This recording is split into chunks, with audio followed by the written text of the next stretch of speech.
The views and opinions expressed on this podcast, including discussions on news, politics, and current events, are solely those of the host and guests and are based on personal thoughts, experiences, and opinions. Nothing stated should be considered factual unless independently verified by the listener. This podcast is for informational and entertainment purposes only and does not provide financial, legal, medical, political, or life advice. Any actions discussed are what we would do personally, not recommendations for others. Listeners are encouraged to do their own research and consult qualified professionals before making any decisions.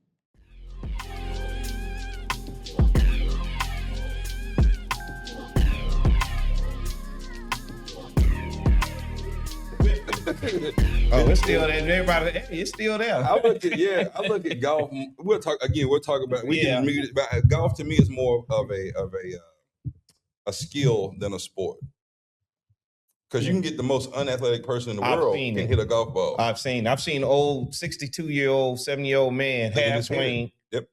And it'll go 225 yards. They do the buggy all day. They ain't gonna hit it far, but they're gonna hit it straight. And next thing you know, you down 5 strokes. You like, this old man is wearing me out. Right. Yeah, my uncle, he told me the same thing. He was trying to show me. He's like, no, you swinging it too hard. Yeah. You're trying to kill it. Yeah. Let's go. What's going on? Welcome to another episode of the Impel Forward Podcast. I am your host, Leon, and my boy KP, Mr. P.L. He's back with me. What's going on, man? And today we have Mr. Brian Lane, What's that? owner of Sticks and Vines. Yes, sir. Yes, sir. Now, he has the ability to pair and suggest wine, bourbon, or spirits that will accompany well with a smoker's favorite stick. His knowledge is acquired in working in the beverage industry for 10 years. Now it's retail for 20. I was a wine rep for 12 years. Okay. So that's where that came from. And like, I do more specialty with bourbon, more specialty with wine than bourbon.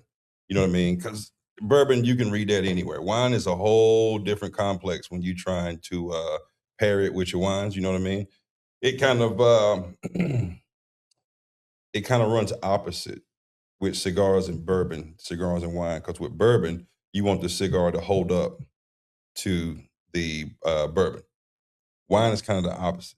You almost want them to be counter. If you have a heavy, spicier, like more tannic wine, you kind of want a lighter stick so they're not fighting each other. You know what I mean? You just kind of want it to be a little more mellow, where the wine is a little bit heavier, or vice versa. So take us back to how did you get started, or what was you doing before you started it? Before I started, I was working at an elementary school in Salisbury, Rowan County. You know, if you're not familiar, it's still in North Carolina, just 30 minutes north of Charlotte. So I was working at an elementary school there, and I was bartending in the evenings. And one of my friends, he worked for this distributor. He was going from one distributor to another one. And he was like, B, man, why don't you come sell wine? And I was like, bro, I don't know nothing about wine. Like, I'm a man. Like, we eat meat, we make fire, we drink beer. That's what, you know what I mean? That's kind of what we do. And he was like, well, if the juice is good, it'll sell itself. He was like, you're good with people. Your job is just to get the wine in front of people and, let the wine do its thing. He's like, and I was like, all right, well, I don't know nothing about it, but I'll go with you, because he invited me to like a couple of wine dinners and wine tastings like at my store that we do. So I went there. He was giving me some wine. I'm trying to figure out, what am I tasting? What am I smelling? What am I doing? But then I finally got to a point. I was like, you know what? I can do this. Like, let's see what's up. Because everything has a thing. You know what I mean? Even if you don't know about it, it has a thing. Because if people going to spend $300 on a bottle of wine, like, it's got to be a thing there. Like, I want to know what they're getting to spend that much money on something. So, I went, and the first thing that got me with the wine was the community aspect of it.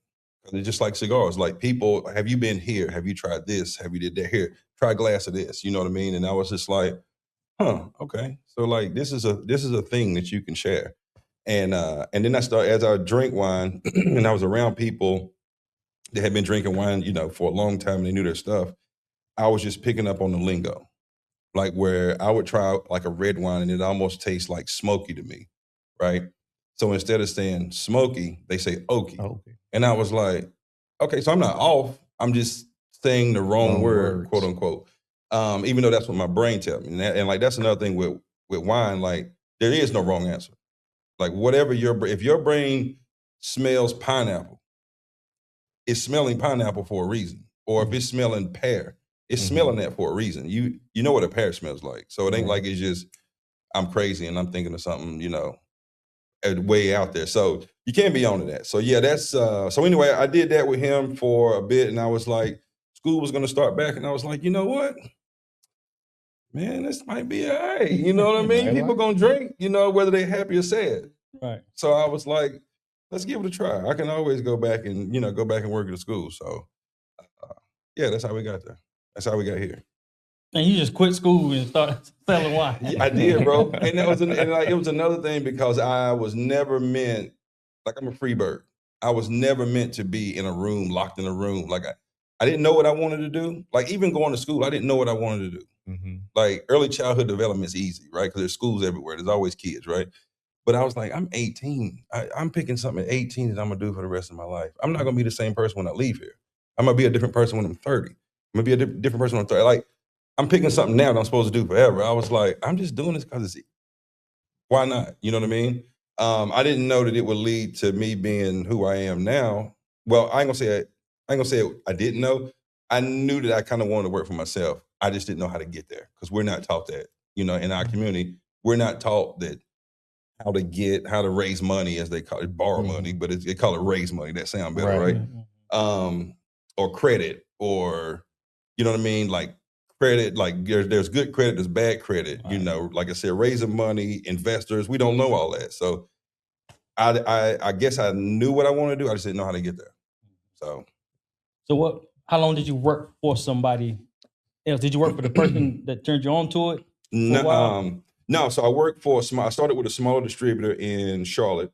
I worked with them for 6 years and then ended up moved out of state for a couple years, and then we came back and I worked with a different distributor. So when I came back for this time, I called my old boss from Charlotte and I was like, hey man, we're moving back to North Carolina. I'm looking for another wine job when I come back.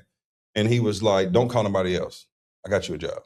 And I was like, nah, for real, bro. He's like, where you moving to? And I said, we're moving to Durham. He goes, don't call nobody else. I got you. And it was a beer here in Durham. It was a beer distributor that had picked up their portfolio, but had no idea how to sell wine. Okay. So that's how I ended up, like getting here and selling wine here. But I did that with them for, I think 6 years, maybe close to 7 during the pandemic. And once that was over, I had already kind of planned my escape. Then I had figured out what I wanted to do. And it was wine. I felt like wine needed a new face. Wine can be dope. Wine doesn't have to be contentious and tight. And if you don't know what you're talking about, like get out of my store type stuff. It's like, no, let me help you. Let me help you get what you need. You know what I mean? Let me sell you what you need versus let's get this high-end bottle off my shelf because I can't move it. Because now you're gonna get something you don't like, you're not gonna come back. So I just kind of wanted to break the mold of wine, I guess. Make wine dope. I just wanted to make wine dope. Now you said 18, so where you starting from at 18? You said something about 18 working in school. You didn't know what you wanted to do. Like in college. I'm talking about college. Okay, college. Sorry about that. Like even then I didn't know what I wanted to do. I was just, you got to pick something, right? And I remember like even going back to high school, like being in school, I was just like, I don't want to do any of this. Like I didn't want to learn how to master the English language to go there and teach the English language. I didn't want to do any of that stuff. You know what I mean? But I didn't know what I wanted to do. Right. But school was my vehicle to play ball, hang out with my homeboys. And you know what I mean? Like you got to do it, So I mean, I was always good at school. It was just nothing interests me in school. You know what I mean? Which is another story for another day. And I hooped, you know what I mean? So right. I had the option of going, all pay for school. But like, I look at it now and I'm just like, man, if I didn't have that, what would I have done? You know what I mean? Because I don't know. Because I was never interested in the traditional school stuff. I definitely understand that. So what was the hardest thing about getting the business started?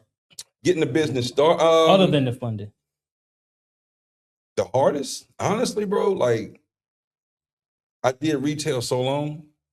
It came natural, because I ran a sales route, like I said, for 12 years. And running a sales route is like running your own business. You're doing 100% of the work. I'm building the relationships with the food and beverage managers or the person in charge of the alcohol buying. it's my job to find out what they need. All the things that come with it. And then I just kind of watched, people's stores and how they ran. And I was like, man, I would come in here and buy a bottle, but I wouldn't hang out in there.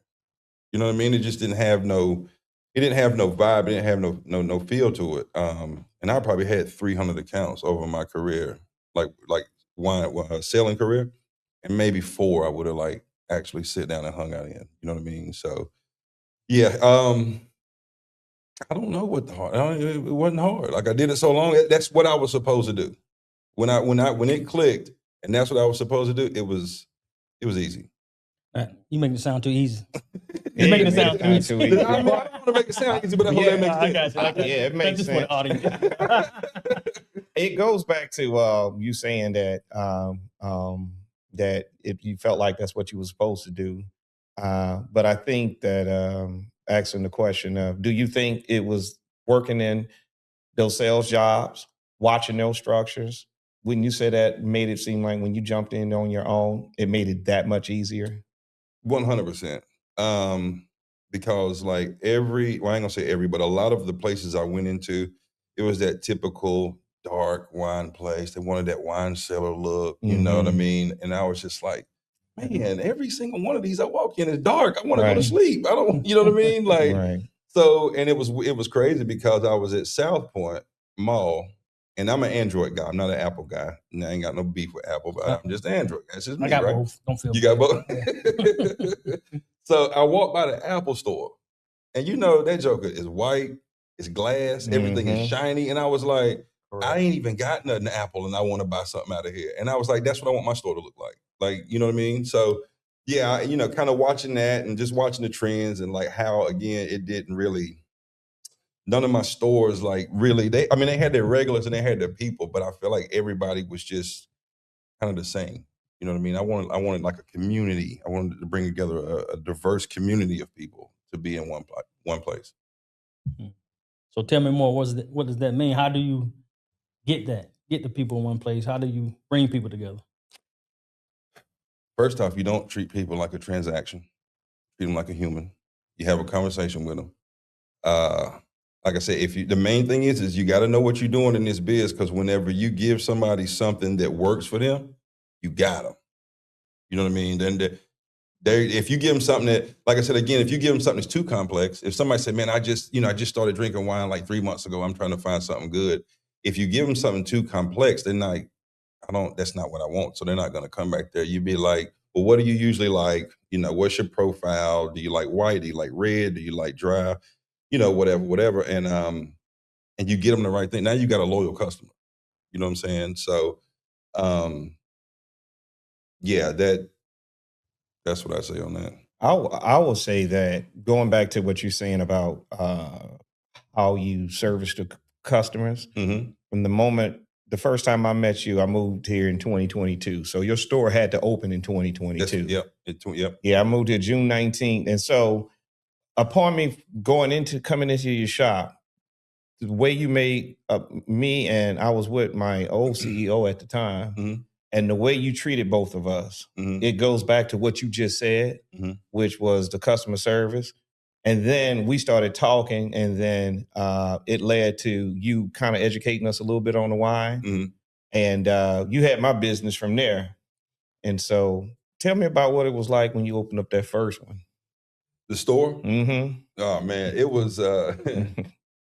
it was like I hate to say nervous energy, because I felt like it was what I was supposed to do. It was more just like, let's go. You know what I mean? Like, we all play sports. I'm a competitor. I'm like, let's go. I'm done watching film. I'm done practicing. Like, let's go play. You know what I mean? So it was that, and it was like, let's see what you got. You know what I mean? You here now. Like, we here. We got to go. And it was gratifying because, like, to kind of go back a little bit, it was a couple of reasons why I started. Number one, it was, again, I got tired of working for people, number one. And then professionally, I wanted to see what I had for myself, because I'm doing 100% of the work for this distributor, and they keeping 92% of the profit. Correct. My money was great, did good, right? But I'm like, I'm doing, all they doing is dropping it off and picking up a check. I'm doing all of this. And then I got to get back. If somebody tell me I didn't do something right, and if I sold 20 cases, you should have sold 23. Like, get out. Come on, bro. What we doing? Get out of here. Like, how many did you do today? You know what I'm saying? And then I had a bad boss. He shall remain nameless.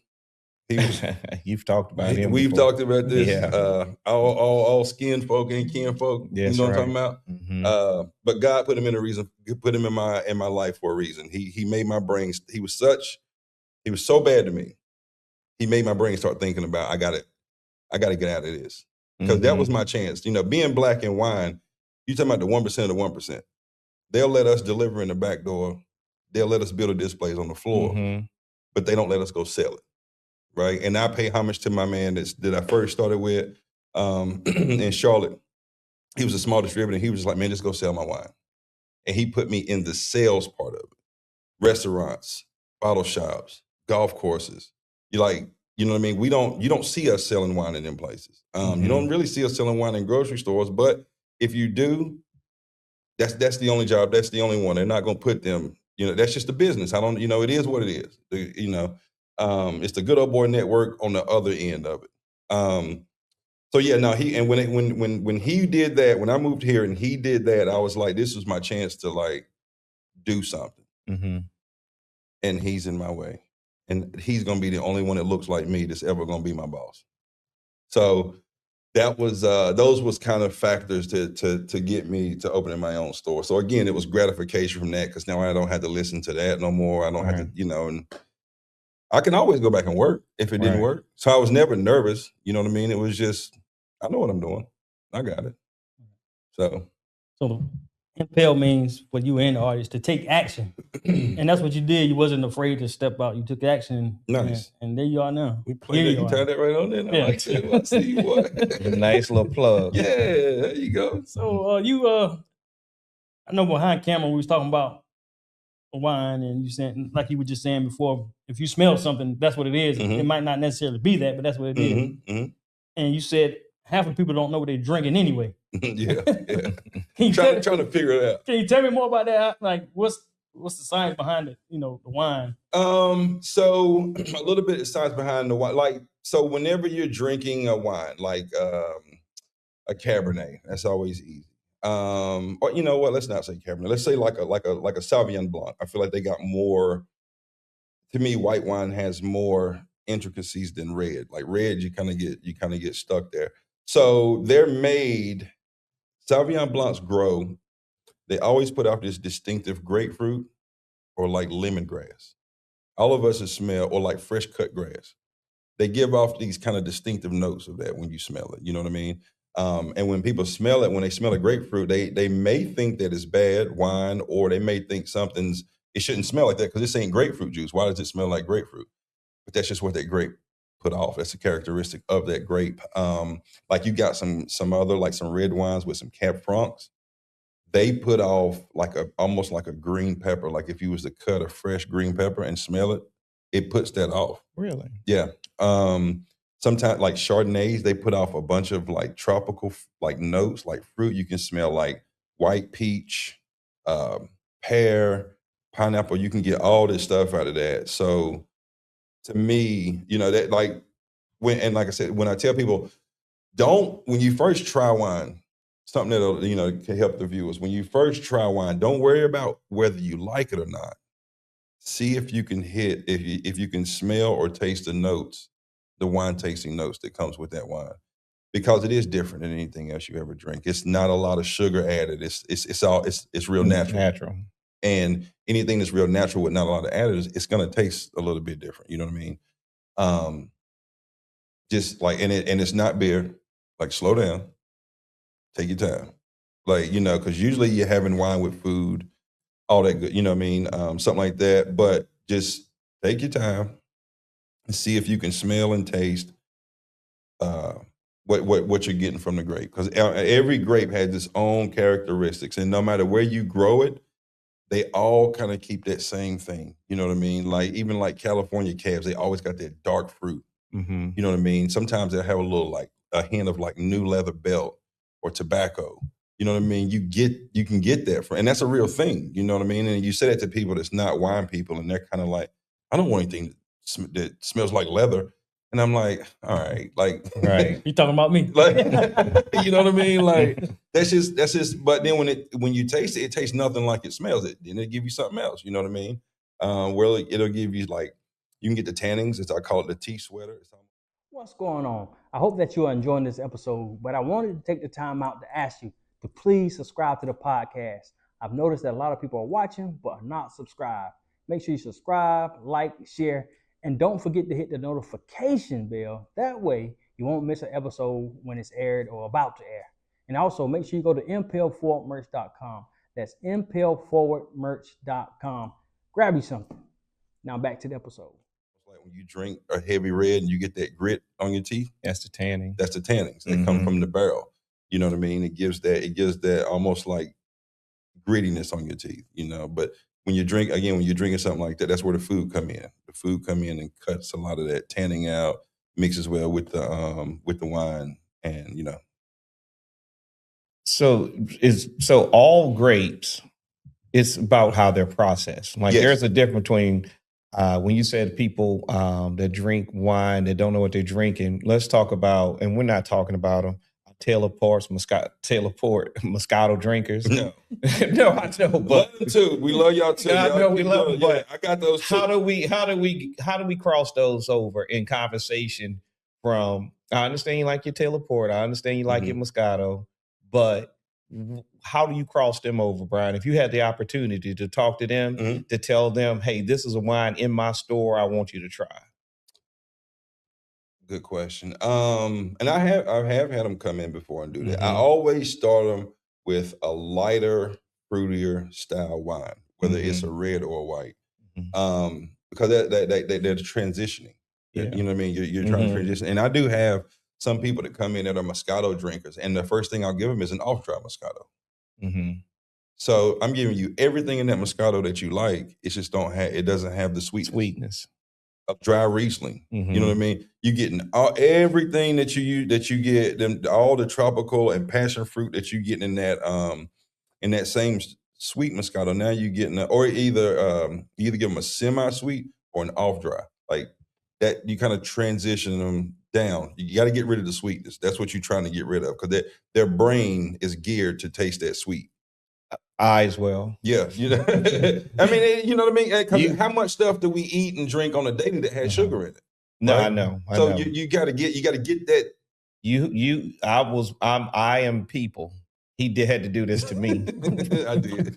What, he was on the Moscato? No, I was because of our diet. We have a proclivity to like sugar. Yeah, and you have to break that brain and your mind off that sugar taste so that you can take in the notes. And he's been working me right out of that. And hopefully, like I said, when I told you, don't worry about if you like it or not, because that automatically when somebody comes into the store and they are a sweet wine drinker or whatever, you know, whether they don't like Chardonnay or Merlot, the first thing they do is when they see the bottle, they automatically say, I don't like it. And it's like, how you know you don't like it? You ain't even tried it yet. You know, what you just did was painted yourself in that corner. So now if you do taste and like it, you still can't come back and say, right, I like it. You got to say, I mean, it ain't bad, but you like that. It's okay to like that. Nothing happens if you like it, I promise. I like wine. I'm still 6'4". Like, don't nothing happen to you. But yeah, you just kind of, it's just like you said with the diet and everything, it's just kind of breaking that mold. But and like I said, I told you, I hope that me telling you, don't worry about whether you like it or not. See if you can taste this or smell this. Yeah. If it has a juicy mouthfeel, does it have a like a heavy mouthfeel? You know, yada yada yada. And always note to self when you're trying wine, in like for the first time that day, the first sip you put in your mouth, we call it chew it. You rinse it in your mouth. That way you get all the salt, all the sugar, everything you've eaten that day. Now you've coated your mouth with the wine. Take it, you know, swallow that. Your next sip is where you actually start tasting it. Because we done chew gum, we done ate food, we done all the stuff. You got all this stuff on the inside of your mouth. The first thing you want to do is coat your mouth with the wine. Then you come back and drink it. Now you're tasting the actual wine. Because like I said, the first, when people get it, like, oh, I don't like it. I'm like, you don't even know if you like it yet. You ain't even do it you right. don't even know yet. Yeah. Now, winging people off from the sweetness, the sugary stuff, is that the same process for somebody who's never drank any wine at all? Do you have a specific wine that you give them? Again, I'm going with a fruity, less complex, probably an unoaked wine. And Leon, that actually, like a rule to that, I always ask people, do you smoke, do you drink coffee, or do you drink bourbon? Because any of them things will burn your palate, as we call it. Yeah. Right? If you got somebody that don't do all three, they need something that is very easy to drink, like a Pinot Grigio. I wouldn't even say Chardonnay. I would even be scared to get them a bubble. I would do like Pinot Grigio, maybe a Vino Verde from Portugal, because they're young and they're fresh and they're easy to drink. But a person, like I said, if you either smoke cigars or whatever and coffee, those things burn your palate. So you can drink, I can give you something a little bit heavier.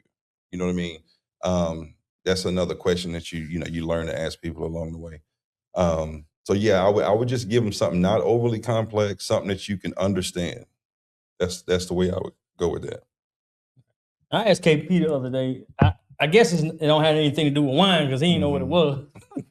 What was that you asked me? The mocktail. You heard of mocktail before?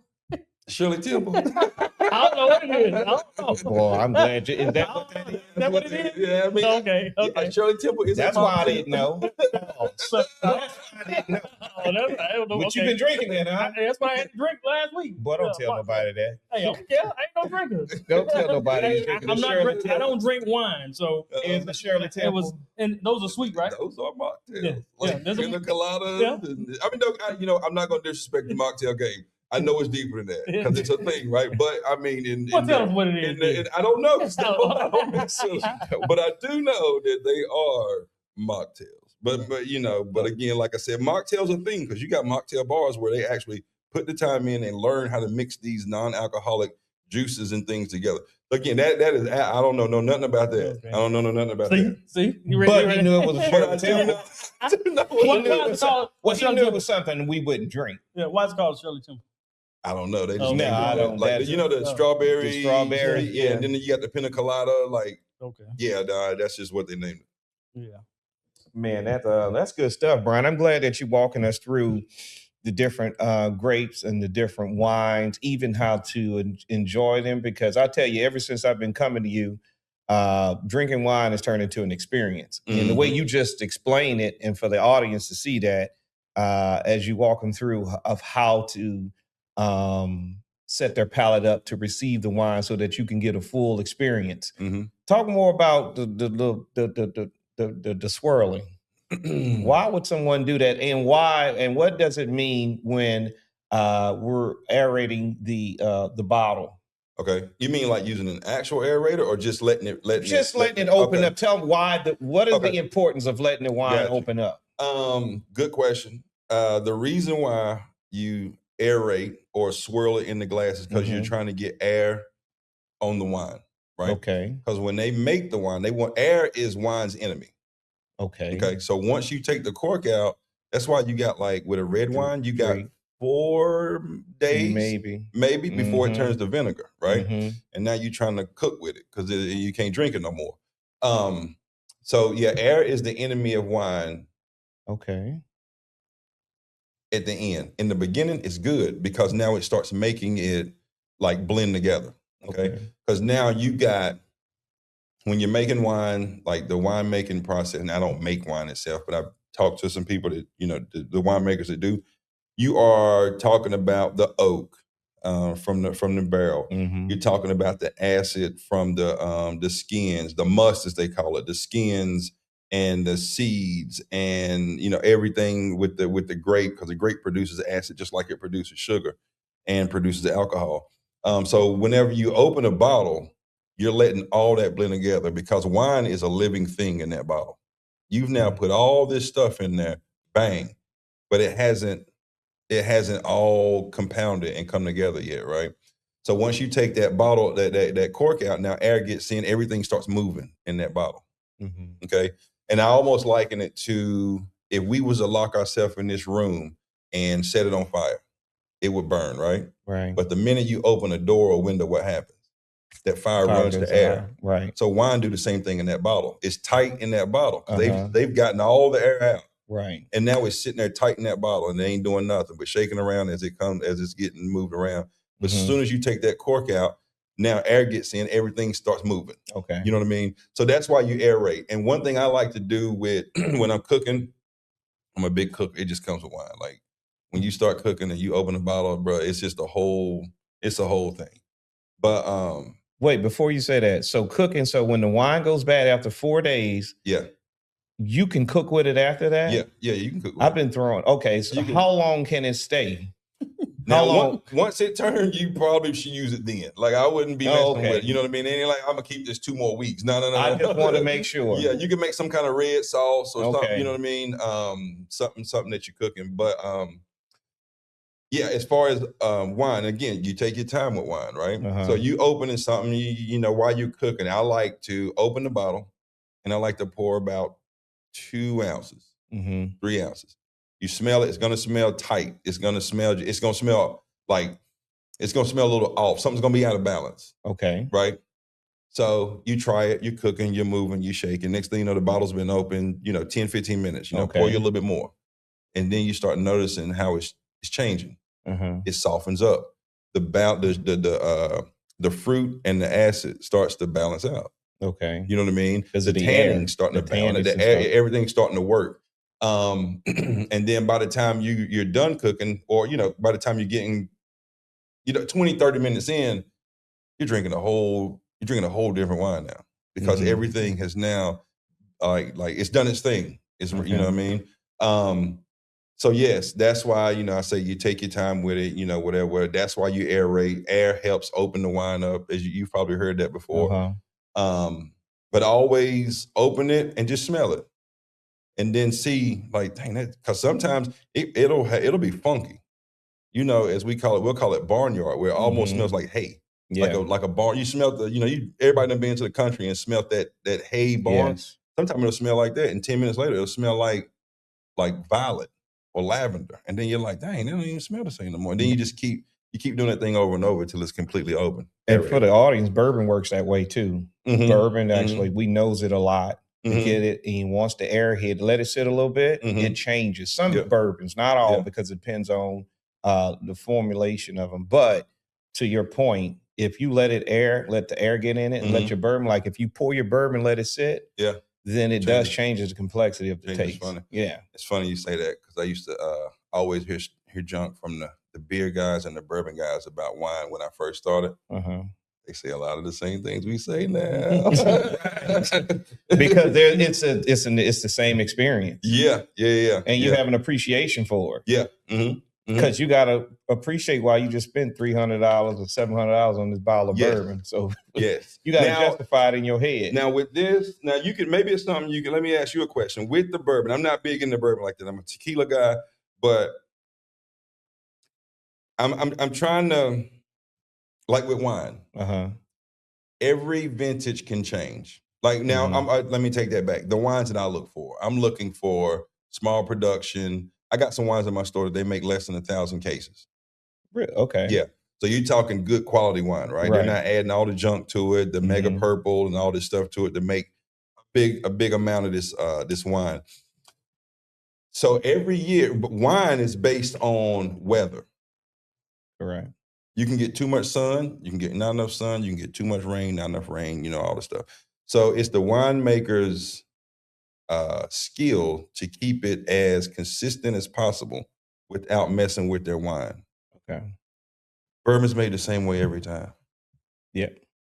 So I know why wine has a thing, why people, when there's a perfect vintage, they had perfect weather, everything was good, and it gets rated, 100 points or whatever it is, and then they don't make but so many. I know why people will spend $300 on that, because it's rare. They don't have that many. That's You're talking about the wine. Yeah, they couldn't make. It's more complex to make the wine, because the bourbon, like you said, it's the same formula. And once you put it in a rick house, it's out of the weather.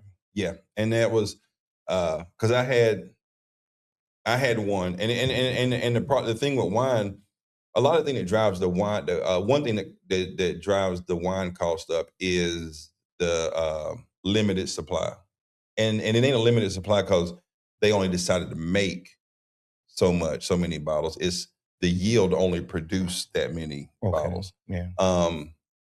You know, and that just makes me wonder with bourbon because it's kind of wild. Like I even look at like when the bourbons come out, I don't understand when people buy bourbon. Like when the bourbons come out, they're $45. Blanton's $45, $55, whatever. And when people go nuts over it and then they buy it and then next thing you know, they hoard it for a couple months and people will give them $100 for it. I'm like, what happened? Like, why did you just do that? I don't understand that part of bourbon. It's the supply and demand of it. But they just making it, they got a ton of it. They just hold it for 6 months to then do it again. And I'm like, why do we because of the supply and demand, and you have sometimes, here, you can only get it when they release it. Yeah. You can't just go and get it. Yes. So that makes it a little harder here versus other states. You can just buy it. If you're willing to pay for it, then you can just go buy it. So that's the understanding of why that bourbon world is like it is. So it's more of a false sense versus it's very false. Yeah, it's not a thing. Because they got more sitting market at the warehouse. manipulation at the highest. Yeah. Because they got more sitting at the warehouse. Like, they're not. Like, they just create. They create this thing. They create a scarcity. Yeah. To drop the price up. 100%. But then it don't help the stores because it's still the same price in the stores. It's the secondary market. It's the secondary market. Because I had I'm 46. When I turned 45, I had a 2008 Dom Perignon in the gift box, right? It's the champagne. And that, you know, Dom is already, you know, a couple $100 anyway, right? And they don't make so much of it. But anyway, I had a 2008, it was a perfect vintage. Had 100 points from Robert Mondavi, wine enthusiast, James Suckling, like everybody. And I had bought it. I think I had like 6 or 7 before I opened the store. I know that. And when I bought it, I told my wife, I said, we're gonna do one or two things. Sticks and Vines in 5 years is a success, and we're gonna open this bottle.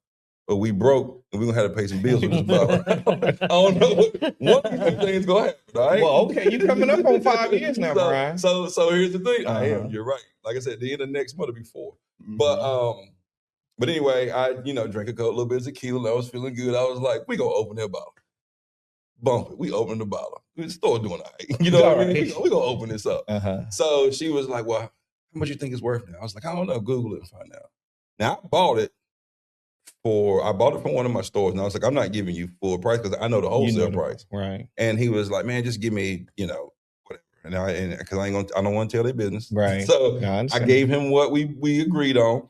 And I was like, I'm gonna just keep it because I knew it was a perfect vintage. And we got there. Dom is what? What is Dom? About $250, I think, a bottle, if I'm not mistaken. Yeah. I think I can't because I don't keep it enough in the store to know. But I feel like it's about $250, maybe, somewhere in there. But anyway, because it was that bottle, that 2008, that vintage. You can't make that 2008 vintage no more. Right. So I understand why the price goes up. And it was a perfect what? What was perfect it? Vintage. Perfect vintage. Everything. It was perfect. The weather was good. The winemaker did their thing. So that's a thing to look for, perfect vintage. Yes. If you're an enthusiast. If you are an enthusiast. Okay. The point system, and it can be paid off too. Don't get me wrong. That's why I'm a little concerned. It can. So you just mentioned point system again. I put that in my notes when you said it earlier. So you keep saying that's the second time you said it. So what is the point system? It's just like anything else, like a tasting panel. Expert tasters, they taste this wine, and so that's what the points is. Like if you ever see a bottle of wine, they say 92 points, wine enthusiast. Okay. That means it got rated 92 points from their tasting panel. So yeah, now some of them can be bought. Don't get me wrong. I'm not gonna say they're not. There's always that. You know what I mean? It's always that happens a lot.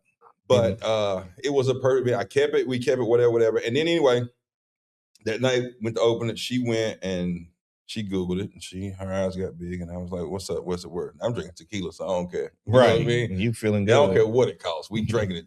You turned 45 once, so I was like, "How much is it?" She's like, "This bottle's $1,600." I said, "All right, that's what's up." I said, "Matter of fact, give me this Sabre." I'm gonna pop the top off of it with the sword. Mm-hmm. You know what I mean? I didn't do it. She's like, we're not doing it. I was like, all right, cool. But I wanted to. But yeah, so that's why, because you can't recreate that 2008 vintage. Like, Okay. you know, so every bottle gets drank, it gets rarer and rarer and rarer and rarer. Okay. So that's what drives that. That's why I try to understand the bourbon market, because they just got some more around the corner. They're gonna release in 4 months. They do. Like, why you running the street to get a bottle? Just hold on a minute. Right. So you also mentioned some people add junk to it. Now, what you mean by that? And does that also goes along with the point system? Like, if they add Man, something, you're like, so how do I say this? It's a dirty little secret in wine. okay. And wine is one, like, it doesn't matter. Like, ain't nobody coming after me. But you got a certain something you can put in wine to make it stretch. Okay. And that certain formula has been formulated to appease the American wine drinker's palate. Okay. Add water, make 5 gallons. We all know what concentrate is, right? So because it takes 300 grapes to make a bottle of wine. Okay. So you think about how many grapes it would take to make 50,000 cases. We don't have enough land on the planet to make that much wine. Right. So what do? You cut the blue magic. There you go, my man. There you go. Perfect. We'll call it. Yes. That keeps me from saying anything that I know. I was gonna go there. I was looking for the words, and you got it. So yes, there. Because you have this thing called chapelization. Chapelization is when you add sugar to the wine, to the juice, and sugar makes more yeast. Yeast makes more alcohol. You can make a bigger batch. But once you hit the number, there's a number you can hit to where you start putting too much sugar in it, and now it turns into pancake syrup. You can't sell it. So instead of getting there comes your blue magic. Yeah. You know what I mean? So, and that has been formulated for people's palates. And you see a lot of that in the big box stores, the big wines. You know, they're gonna remain nameless. I'm not gonna put nobody out there. Well, I said it, but we know who we talking. You know who we talking about. The wines themselves. You know what I mean. You can't make that much wine. Like, you don't have enough grapes to make that much wine. So that's where stores like me come in, because the wine comes in. I try it. The vendors come to my store. The same thing I used to do. They come to my store. We sample wine, and I don't like the word curate, but I curate that wine for my store for a reason. That's why when you walk in my store and you say what you like or what you typically drink, I know exactly where to take you, because I've had every single thing on my shelf. You stand by your product. Well, you stand by your product. My man. It ain't like, I'm not looking at the Nielsen rating, which is the national, the national numbers. I don't look at that and say, oh, they sold 40,000 cases of that last year. I want that in my store. I don't do that. If you make 40,000 cases, I don't want it. That's not what I'm looking for. Because because it's been stepped on. It's been 100%. 100%.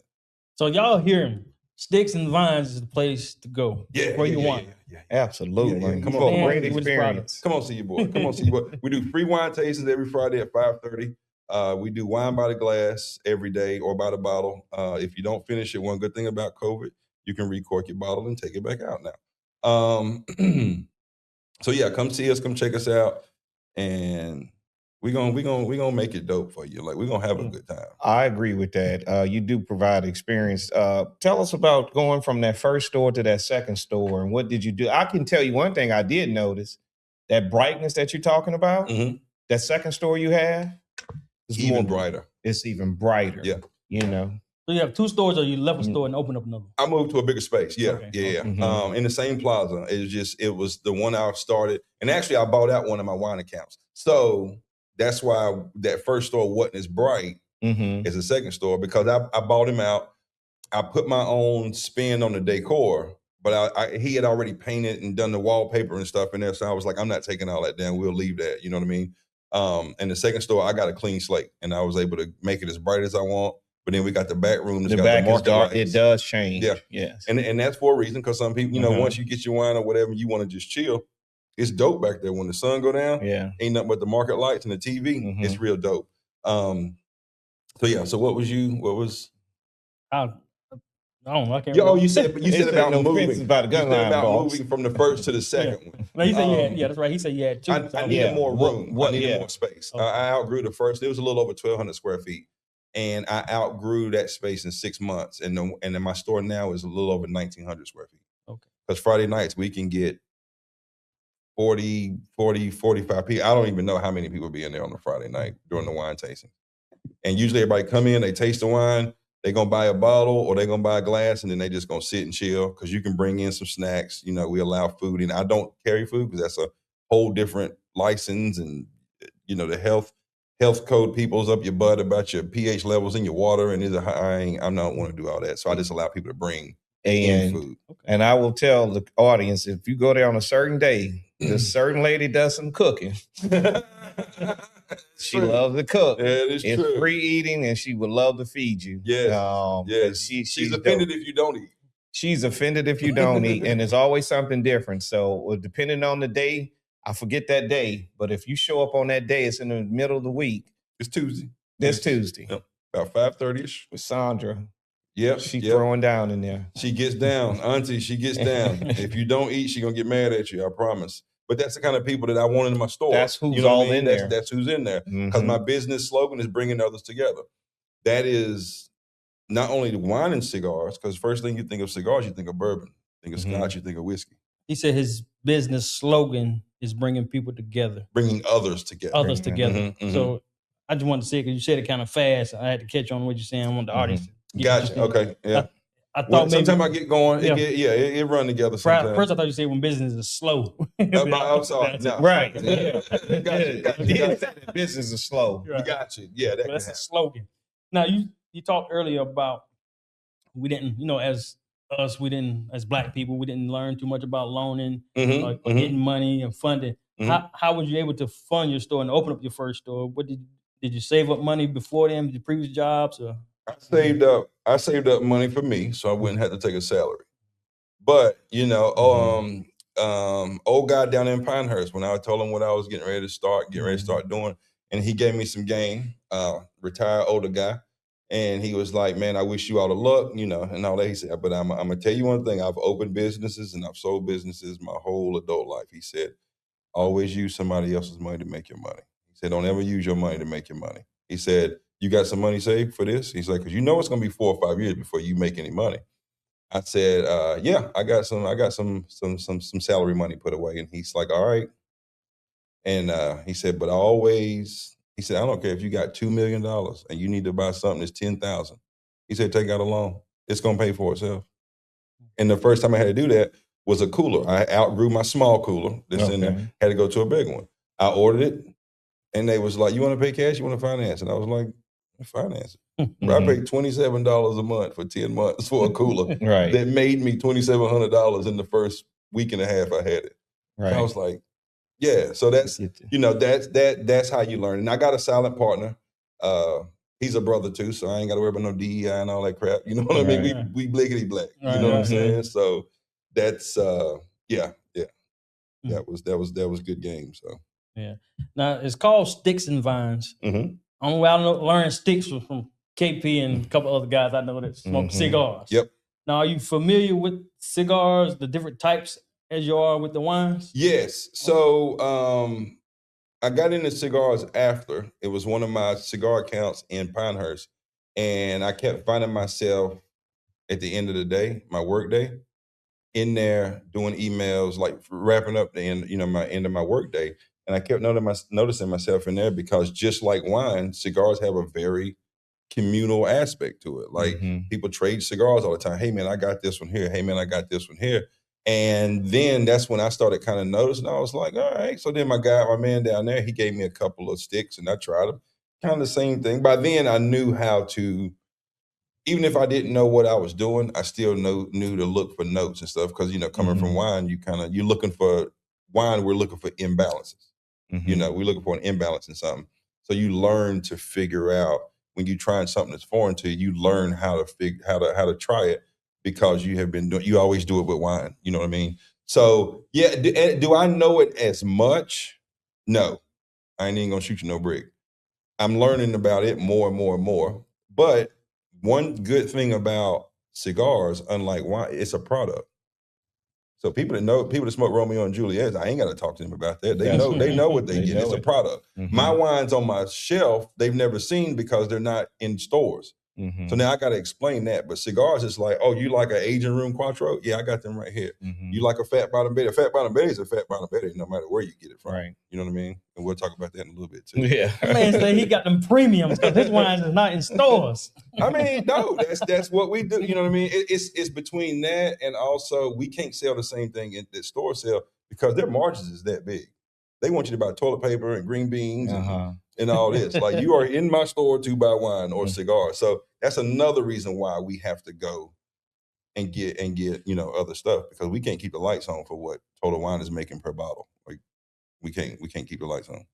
Yeah. So you're talking about the business aspect, and you and Leon asked you a question about, and then you inject that you do have a solid partner, and you don't have to worry about the DEI crap. No. Why do you? How do you feel?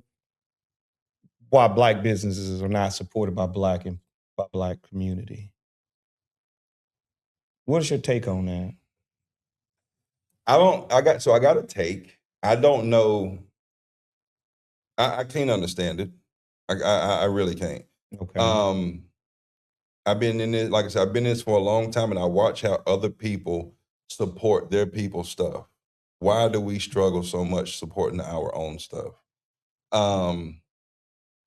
It's almost like if you Black and you open something, white people come to it. Yeah. If you white and you open something, Black people come to it. That dynamic, bro. I cannot. It is the wildest thing. If I could tell you that, we wouldn't be sitting here right now. You know what I'm talking about? But just to give my kind of take on it is I feel like we find excuses not to support our people. I don't like the crab in the bucket thing. We're beyond that. We're not that. But it's almost as if we feel like we're gonna do each other wrong. You know what I mean? As if I'm gonna sell you an inferior product to Mr. Charlie, right? Or I don't. It's just hard for me to put I can only talk about it from the entrepreneur side. What I feel because I feel it in my store. You know what I mean? Like when I came here to Durham, I love Durham. Like love everything about Durham. It was the first place that I felt safe. Yeah. Because police look like me. A lot of people look like me. A lot of people that's running businesses look like me. A lot of people in charge looks like me. So it's the first place I've lived that I felt safe and felt the same way. The problem is we still it's still something there. There's still that thing, right? Yeah. Because before I opened the store, I did cigars online for 2 years. I started during COVID. And I was shipping cigars, selling cigars in the community, or like people was picking them up, from my house, shipped them out of my house. And then I met Joy Spaeth. Somebody looking at this definitely probably knows Joy Spaeth, love her to death. She helped me get going. She is big in Durham. A lot of people know her name around here. She is an event planner amongst other things, but that's what I knew her for. And she came and bought ton of cigars from me one time. I don't even remember how much, $300-$400 worth of cigars. I was like, dang, she smoked that many sticks? Okay, that's what's up. So then she came back like a week or two later and bought the same, like another big grip of them. And I was like, let me ask you a question. I said, you ain't smoking on them cigars. I said, because last time you was here, I know you bought 60 of them, and that was 2. You can't smoke that many cigars. She said, no, I put on events. So I was like, all right, cool. And then she came, that time was over. She came back. She said, I got an idea. And I was like, what you got? She says, I'm an event planner. This is what I do. I got spaces that we can utilize to do events because it's COVID. Everybody's locked up, right? You can't get out. You can't do nothing. And she was like, but it's outside. We can get together, yada, yada, yada. Would you come and set up and sell cigars? I was like, yeah, of course. So we did that. So you had me, a mobile bartender, a food truck. This was about a year and a half into COVID when we could get together in groups, but you had to be outside. So that's how I built the brand of Sticks and Vines. And when I tell you every Thursday, the Sip and Smolders, we was downtown Durham, we was getting 60 50, 60, 70 people every Thursday night. To the point where it was jumping so much, she was like, well, why don't every second Saturday of the month we do a food truck rodeo? Still have you here, have the mobile bartender, and we'll do like 4 or 5 food trucks in the parking lot. Boom. Bro, we killing it. I met 3/4 of Durham just doing that. Yeah. And you know, and it was love. Seen everybody, knew everybody, still know everybody. Fast forward to me opening my store. Mm-hmm. There's still nobody around here with there's some people with, there's places with cigar selection, but I had a big cigar selection. I built my brand for 2 years. They seen my face. They got me. Mm-hmm. Bro, now maybe 2% come to my store. From the events. Yeah. Because I've seen you at an event. Yeah. I've seen you at a few events. So did you kind of segue away from that? I did, because now my business model is to get you to come to the store. That was my hustle. Okay. But now I got the brick and mortar. Now we got somewhere to come hang out. Right. Bro, they didn't come. I don't know what happened. I have no idea what happened. You know what I mean? Now, if everybody quit smoking cigars, okay, cool. I get it. No, most people started smoking. So it's that kind of, I don't understand that kind of stuff. Like, what happened? I wish somebody could tell me from that. You can come to the store when ain't nobody there. We can just have a conversation.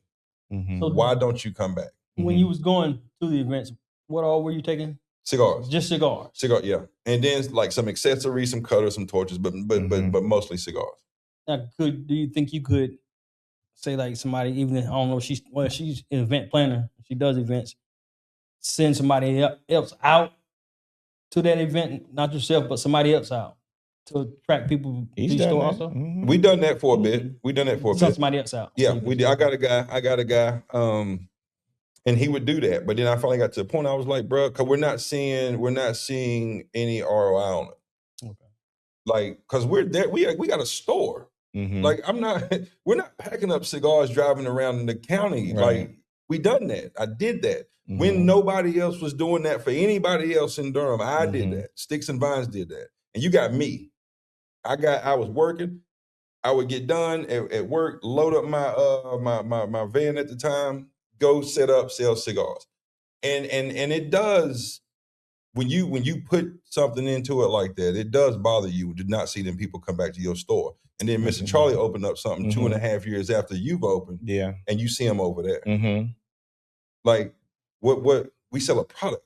If you can paint better than me, and they don't hire me to paint their house, I got to get better at painting. Right. But a leather rose is a leather rose. I carry the same one they carry. Do you go? Maybe you need to go in Mr. Charlie's settings and see what he got going on. And I don't want. No. I ain't like going there. But the thing, you know what? I give this though, Mr. Charlie. You can. And I hate to say Mr. Charlie. No, say Mr. Charlie. Mr. Charlie. We know what you're saying. Yeah. So they do now. They do have, and I hear it from some people. They're like, well, they got indoor smoking. Okay, cool. I get that, and I can't. And that is not my, like, even when I get my own building, I will have the cigar smoking separate from the wine bar, because cigar smoke messes with the smell and the taste of wine. I want them to be separate. You can't pair that. I don't want a smoke-filled room, right? But that's their thing. I get it.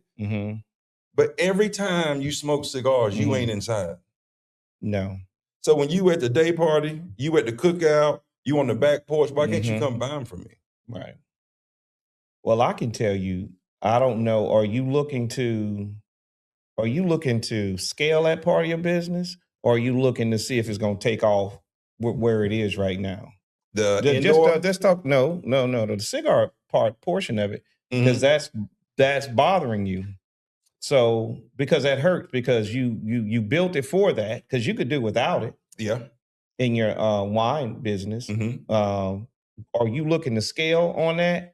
Because I can tell you, as an avid smoker, I can give you ideas from a customer standpoint that will get that customer in the door. Because a cigar, he or she is going to buy cigars.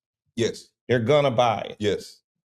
You have to do something to make sure that they come to you and not just online or Mr. Charlie. So I'm just saying, if you stay where you are and expect them to come, it hadn't yielded. So either you're going to scale it or you're going to disband it. But I think we kind of But I still go back to the thing of I did too much in 2 years for you to go buy them from Mr. Charlie when I got the same thing. Well, yeah. Like that's just logical. Right. That's just logic. And I'm never going to change who I am. I'm always us. You know what I mean? I agree with that. I got people that drive past me and go all the way to Burlington to buy cigars at JR's, bro. That's a 45-minute drive. That's an hour and a half. You driving past me to go to Mr. Charlie, and I was the one giving you something to do during COVID. Like, what are we doing? Well, this is what I would say in regards to that, because for you to get an understanding of it. When you are a wine, let's just say someone like you who is a sommelier, right? You can get the complexities of wine that nobody else can. Yes. You also know that in your store you have the exclusive wines. You have something that Total Wine could never compete with to a wine enthusiast. They can't compete with that because most of theirs has that junk in it. Yeah. It's stepped on. Cigar smokers are the same way. They might start off on a Leather Rose. They might start off on a Romeo and Juliet. And then they move. Like for me, I couldn't smoke that. I can't smoke none of that. Me neither. What I'm saying, because my palate changed. And you like a different leaf. I like a different strength. And they're going to have other ones, whether it's Mr. Charlie or online, they're going to present a different variety that you would have to either scale up to get or get rid of some of them other ones, because they're not going to sell, because the avid smoker that's driving by, that they want something that they can't get. So to your point there, unless you're talking about the big padrones, like the big names, 95%, it's just like wine. It is. 95% of the people that smoke cigars ain't smoking that high end, yada, yada, yada. Just like wine. Everybody's looking for the $8, $9 stick you can smoke every day. Everybody's looking for the $10 to $13 wine you can drink every day. You sell more Hondas than BMWs. Okay? That's a good point. So I'm giving you Hondas. I'm giving you that quality, just that everyday stick. You know what I mean? A lot of my people are new smokers, so they come and get that. But then I got the box that has the Rocky Patel Emerald that was a number 6 cigar last year, aficionado. I carry the Liga Privadas. Like, I get my hands on them things. I'm just not. My thing is, those cigar makers, they're not going to pimp me like they do them. Okay. Because what they're going to make you do is bring in a whole bunch of junk. Yes. Just so you can buy 2 boxes of Andalusia Bulls in August. I'm not doing that. Like, no, go pimp somebody else. I'm not that guy, right? So I'm going to have a good, solid, it is no cigar smoker that can't come in my store and not find a stick that they like. And not find it. I agree with that. And not only that, it's a good selection. Bro, you got people that go to the Harris Teeter and buy cigars instead of coming to me. Man, I know. So how you knowing these things about they're going to Mr. Charlie or Burlington or Harris Teeter? They posted. Okay. They posted. Social media. Will get you in trouble. Appreciate you, bro. You know what I mean? I mean, and I don't say nothing. You know what I mean? Because it is what it is. And I don't be trying to like put anybody else's business on black. They're a business like me. Like we all a business trying to make it. It's just like, yo, support us. We us. We us. Like it's a couple of black businesses downtown Durham and stuff is closing, and I'm like my homeboy that make beer, like, and I say my homeboy because I don't want to put nobody's name. You know, I don't know who wants to be mentioned or not, but like he make really good beer. He had to close his tap room. I didn't think he was closing the tap room. I thought he was just closing the brick and mortar. That's what I'm saying. He's still gonna make it because he wasn't making enough money in his, like, you know what I mean? Like it wasn't working for him there. And I'm just like, dang, like, I get my beer from him. You know, you get what was the joint downtown? You talking about the tap room was next door, right? No, that's Congress that's next door. Congress is next door. So what was the joint downtown? Weldon? Yeah, you got, was it Abby's? Was not Abby's, I'm sorry. Oh man, I'll think of the name in a minute. It did the jazz and all that stuff. Anyway, they closed, and I just keep seeing our businesses that's got great concepts. They got great concepts, and they just keep closing because they can't get the support. You know what I mean? And it's crazy. I got other people that come to my store And bro, they come in my store just because I am black. I would say that, and I think that segues into like our next question is about being intentional about how we spend our black dollar.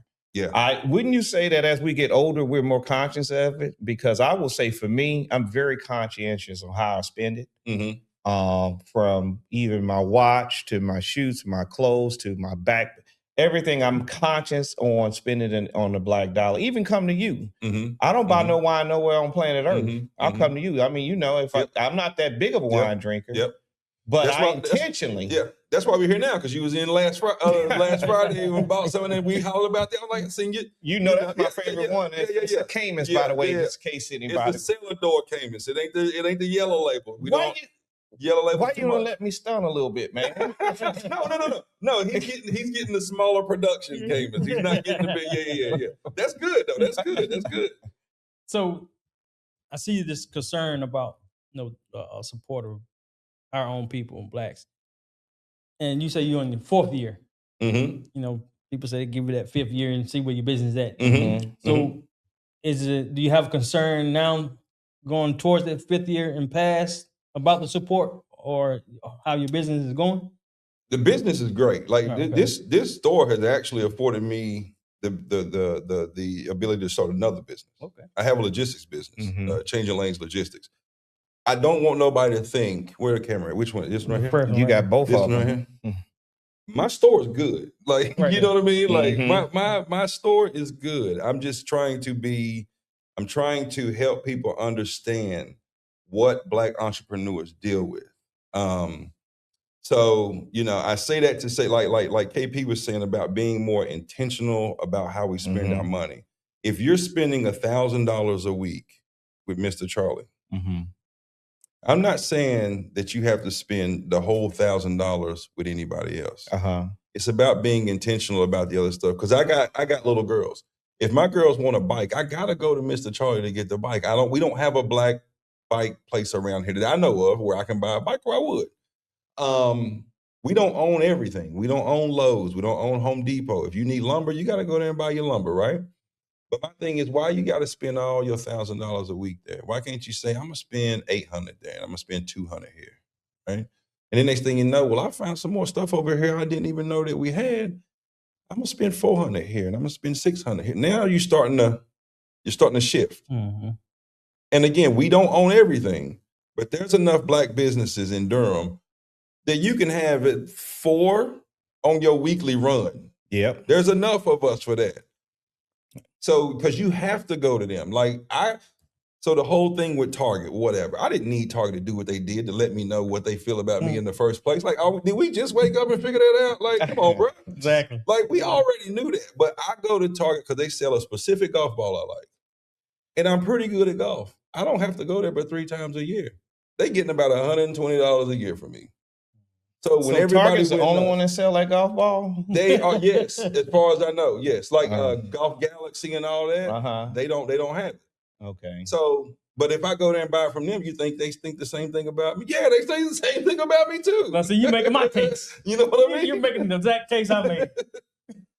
So, as far as what? Leon makes that case. Just Still what can't be a tell you. basically, it doesn't even matter. If you boycott them and go to Walmart, they saying Walton family probably feel the same way.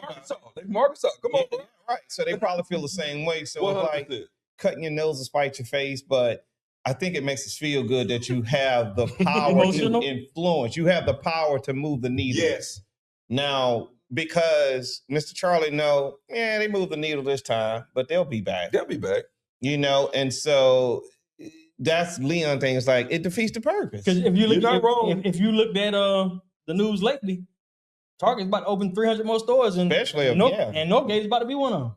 The old Northgate. One of those Northgate. Yeah. I mean, you know what, Leon? I'm with you. And I don't want to call it fake outrage. I just want to call it unnecessary outrage, because no matter where you're going, somebody's not going to like you. You spending your dollar with somebody that don't like you. I get that. I get that. But here's the thing where I come on the other side of that. It's kind of like how I'm friends with somebody. Me and Leon, I put this in the group chat. If you got beef with this dude, I don't care if y'all make up. Yeah. I still got beef with him. Okay. Because he did something to infringe upon y'all friendship. and made you question it. Some kind of way y'all worked it out, but I'm still side-eyeing this person. I'm not. So That's even fair. with Target, Yeah. even if it had the best golf ball, I still wouldn't go Okay, because my community said we got beef with them. Yes. And I hadn't forgot it. That's fair. So I would, but I do understand why you do it, because you kind of like, man, That man need that golf ball on that golf course, that certain type of I golf ain't ball. paying their bills. You know what? If everybody did what I did and spent $120 a summer at Target, now you're making a difference. Like, that's literally the only reason why I go there. Like, listen, I get it, and I appreciate you saying that. I'm not saying it's bad or good. I'm saying how I am. I still got a problem. Yeah, that's fair. So I ain't going. Do I really have a problem with them? Already, that's a good. That didn't surprise me that they said that or did whatever they did. Like, so I agree with that. Like, what we doing? I agree with that. Didn't like it before. Let me win one battle. You know what I mean? Like, it was wild. Like, not to get too far off topic, because we having a great conversation. My boss, the kinfolk that ain't the skin folk that ain't kinfolk, he came in and tried to have a conversation with me about the George Floyd situation. And he was like, man, you need to talk to anybody, whatever. And I'm like, no, I don't. I didn't need to see that to realize how people feel about me in America. Like, correct. Are you okay? Because clearly you don't think that you is who you ain't the same. Yeah, we ain't the same. So, I didn't need to see Target do that or all these places that do. I hate to keep banging on Target, but they just the ones that pop up. But yeah, whenever they say that kind of stuff, I'm just like, and then if they fix it and they say sorry, like, does that fix it? Oh, I can go now. And I told my wife, it doesn't. I don't know how much of it is. Are you mad at Target for what they said, or are you mad you just can't go to Target no more? That's a good one. That's a good one. Is that what you're really mad at? I don't know. I didn't go to Target. I mean, but I think what happens with a lot of us on one side of it is we made Target popular in the Black community by calling it Target. Yes, which means I'm a little bougie. I'm a little different. I'm not a Walmart shopper. So we have the ability to make a lot of things take off. Yes. And so this is probably our given our ability to like knock them down a little bit. Like, we made you, now we can break you. But can we really break them? No. You know what the entrepreneur in me says? What's that? Boom, them. Why not use that same money to help your people? Because you ain't never got to worry about them treating you like that. True. Like, that's right. The entrepreneur in me is like, that's why it's like, to me, an unnecessary rage, because you can fix that. If you don't let them get to where they at and support your people, you ain't never got to worry about that. But you're going to have to be strategic, because number one, there are very many Black-owned grocery stores. Yes. And there are a few popping up here and there that I'm aware of. I think there's some, it's not even Black-owned. What's that? The Co-op? Yeah. Durham Co-op? Yeah. Is that Black? I don't think so. You talking about the Durham joint? Yes. It's very, like, inclusive. Like, I know, but it seems that it would be Black-owned. It's probably not. But you know what, though? KP? It can be, because I live in Mooresville. You live in Cary. How many halal grocery stores we see around there? They don't have a massive community. They don't have as many Black people, the Middle Eastern people. It ain't as many of them as us here. Right. So why can't we have that store? Because we wouldn't support it. You're right. But then that goes to a deeper thing. Yeah, I know. We're getting off topic. We're talking about wine and cigars. How do we get all the way over here? And we're supposed to go. We're supposed to talk about your handicap in golf. Yeah, that's what we're talking about. So that's the perfect segment. You're going to Target to get your golf ball. Right. So you were talking. You brought it up. We was talking about before we came on camera that you have a. Let me see. Let me pull it up. Pursuit of golf. Of par. Of par. Pursuit of par. Yes. Pursuit of par. Yeah. My bad. Mm-hmm. Pursuit of Par, your YouTube channel. Yes. Let's tell the audience about that. Oh man, I keep getting this stuff keep popping up, bro. I gotta chill. I gotta have no family or nothing. Start 2 businesses, a YouTuber, all this stuff. And I hate social media. That's what's even funny about it. Somehow I got snatched into this. But so it was. So we was talking earlier, like off camera, about people how they watch golf now. Mm-hmm. I like golf. I can turn golf on Sundays for 4 hours and have it on. Now, I'm not going to sit there the whole time and watch it for 4 hours, but I'm in and out. And like you said, I know when to come in. Okay, it's about 5 o'clock. We coming down the stretch. Let me see who's going to win this tournament. I like that. people are starting to watch golf more on YouTube in 30, 45-minute clips because everybody's attention span is getting shorter. And I had some friends that wanted me to start a podcast like this. And I don't have a lot of time, you know what I mean? What's going on? I hope that you are enjoying this episode, but I wanted to take the time out to ask you to please subscribe to the podcast. I've noticed that a lot of people are watching but are not subscribed. Make sure you subscribe, like, share, and don't forget to hit the notification bell. That way you won't miss an episode when it's aired or about to air. And also make sure you go to impelforwardmerch.com. That's impelforwardmerch.com. Grab you something. Now back to the episode. The store. So my free time, I like to spend it with my family. But I was like, I don't want to sit still for 2 or 3 hours and talk to get content for a podcast. I said, but I'm going to play golf. What if we weave in content with golf? Because golf is 4 hours. And we can cut it down to 40, 45 minutes. And that's how people now are watching golf.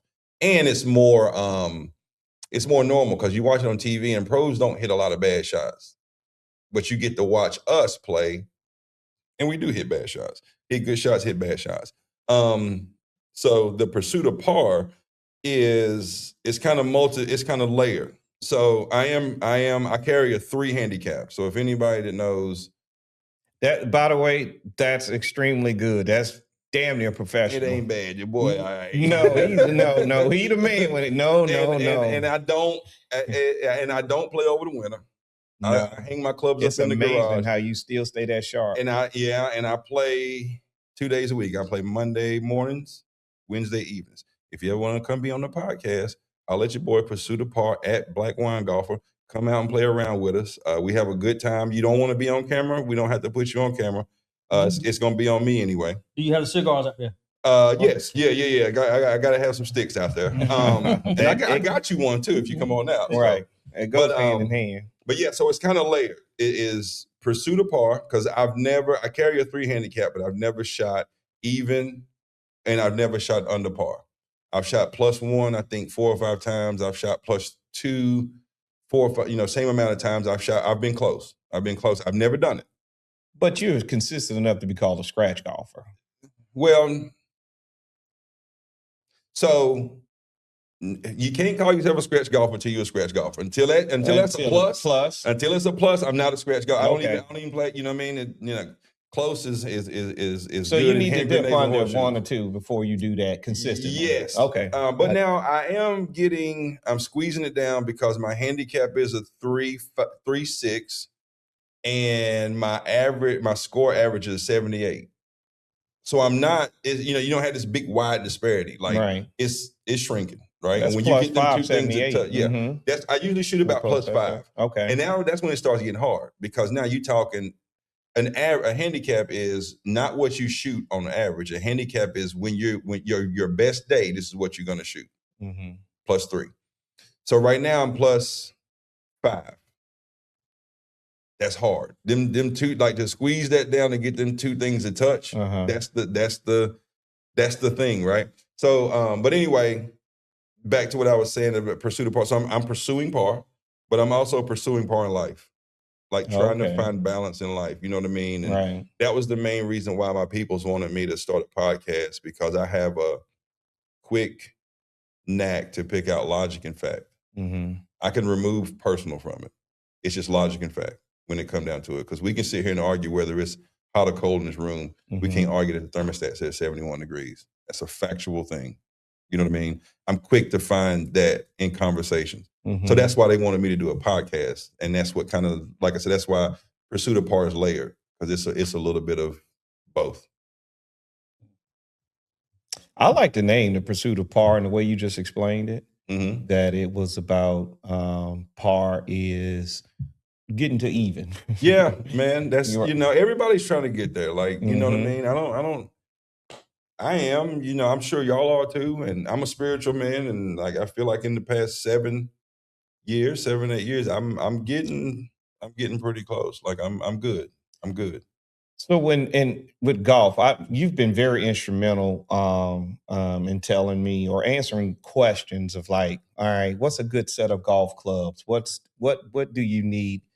one thing I like about you is like you are with your business. You tell people you don't waste a lot of time and give a bunch of BS to throw somebody out just to kind of shoo them away. Yeah. In the pursuit of par on the podcast, do you give not instructions to people, but do you give them, hey, this is what you need to spend your time and money on? And then, you know what I mean? Do you kind of help people along the way? So, yes. I have my guy asked me the other day, like for a person who's just getting into golf, what would I tell them about equipment? Mm-hmm. That was a question he asked. And I said, I would tell you to talk to the shop, the golf shop person, manager. I don't know exactly what they call themselves. But make sure you get the right clubs, because it's just like wine. If I give you a really expensive, complex wine, and Leon, you ain't never had wine before or whatever, you're not gonna know. It's gonna be too much. It's gonna be too complex for you. That same thing can happen with golf clubs. You can go out and think, oh, I'm gonna go spend $4,000. I got the best clubs. Right. Them clubs ain't set up for you to hit them. Right. Those clubs are set up for me to hit them. You got to have the right club head speed. You got to have the right. You got to hit the sweet spot, because most like, as they call them, game improvement clubs. Okay. Now your sweet spot's going to be pretty big. Okay. Like, so you can margin of error. My sweet spot is about that big.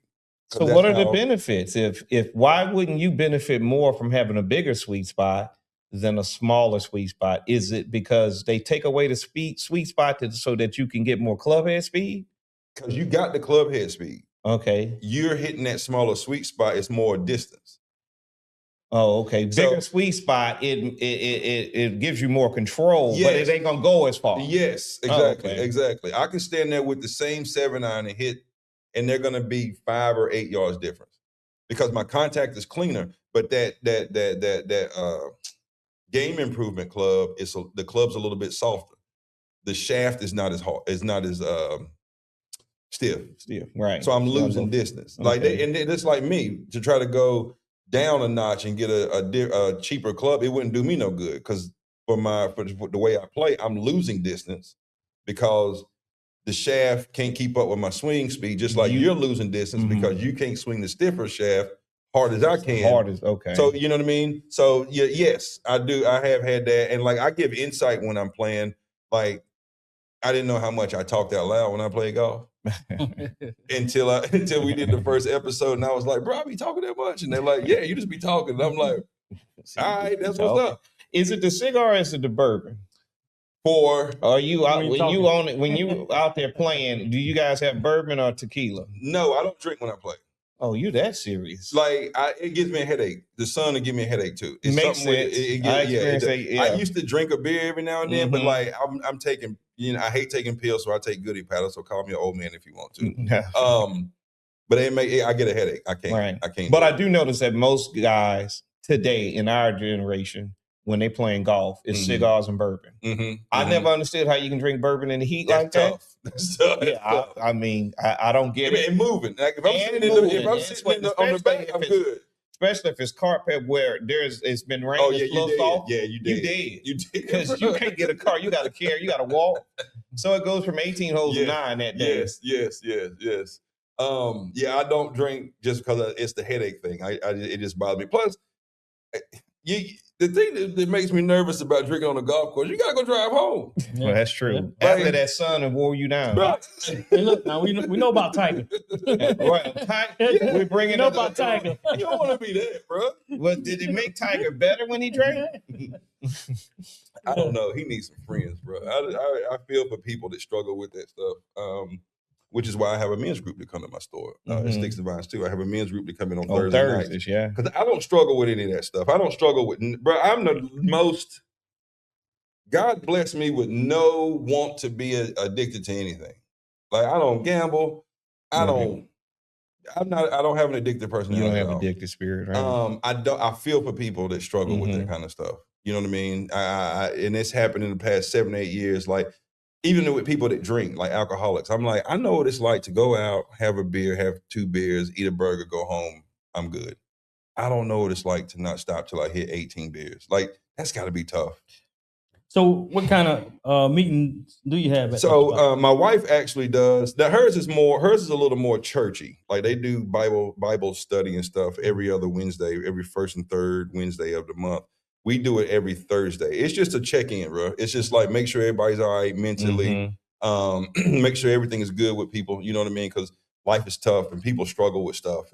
And you know, I struggle with stuff every day, just like people too. But I can quickly, like, again, decipher. Can I actually fix this? Right. And if I can't, I give it to God and wash my hands of it. And my job now is to figure out when he tells me to go left, here's my plan. If he tells me to go right, here's my plan. I have a plan once he finally gives me the answer. You know, and people that can't do that, to just sit and struggle with that all day. I feel for them, like, because, bro, life be lifing. It ain't gonna stop. You know what I mean? Yeah. It's tough. So we do that too. You know what I mean? So on Thursday night, and it's free, like free to come in. It ain't no, you ain't got to say nothing if you just want to sit there and listen, like, because you know, especially with Black men, it's hard for us to have a place to talk. It's hard for us to talk.